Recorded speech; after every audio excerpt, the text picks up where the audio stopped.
An American Revolutionary War Timeline by Rachel Layton.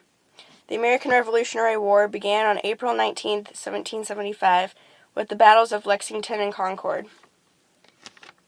On June 19, 1775, George Washington became commander-in-chief. George was chosen to lead based on his past military experience, and in hope that he could unite the colonies. Many people often wonder if George Washington got paid for his work in the Army. George did get offered to have a salary, but he didn't receive it, because he asked that instead his expenses at the end of the war be reimbursed. The Declaration of Independence was written on July 4th, 1776. The purpose and ultimately the goal as well for this document was to sever ties with England. On July 11th, Thomas Jefferson, John Adams, Benjamin Franklin, Roger Sherman, and Robert R. Livingston were chosen to draft the Declaration of Independence.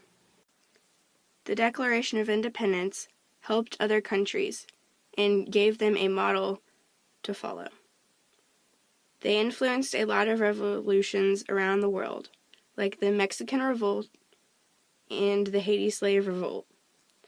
When France saw the U.S., they saw a weak group of people fighting against the big Great Britain, and it gave them hope.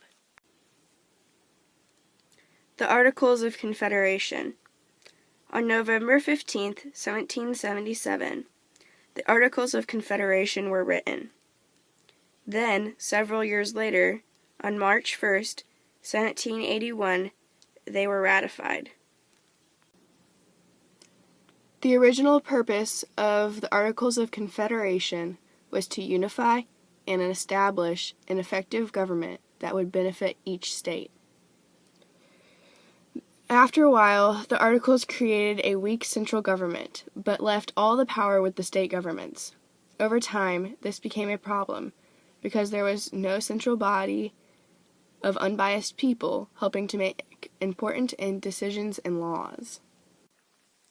The Treaty of Alliance with France. The U.S. became allies with France to unite and fight against the British, hoping to prevail and no longer have to pay their taxes and do as the British said. The U.S. sent Silas Deane to France to deliver the treaty and commerce with France, hoping they would supply them with weapons. Both the Treaty of Alliance and the Treaty of Amity were both signed in Paris, France, on February 6, 1778. This treaty made France an ally of the U.S. and also promoted trade with them. The Treaty of Paris in 1782. The primary articles of the Treaty of Paris were approved by Congress on April 15, 1783. On September 3, 1783, the treaty was signed at the Maryland State House. John Adams, Benjamin Franklin, and John Jay were involved with the signing. For the American people, Article 7 was probably the most important to them because it talks about peace with Great Britain and describes what they want because they won the war. The primary goal of the Treaty of Paris was to create peace between the U.S. and Great Britain. They also hoped that the Treaty of Paris would end the Revolutionary War and help them establish borders for their new nation, thus making Great Britain and the U.S. separate countries.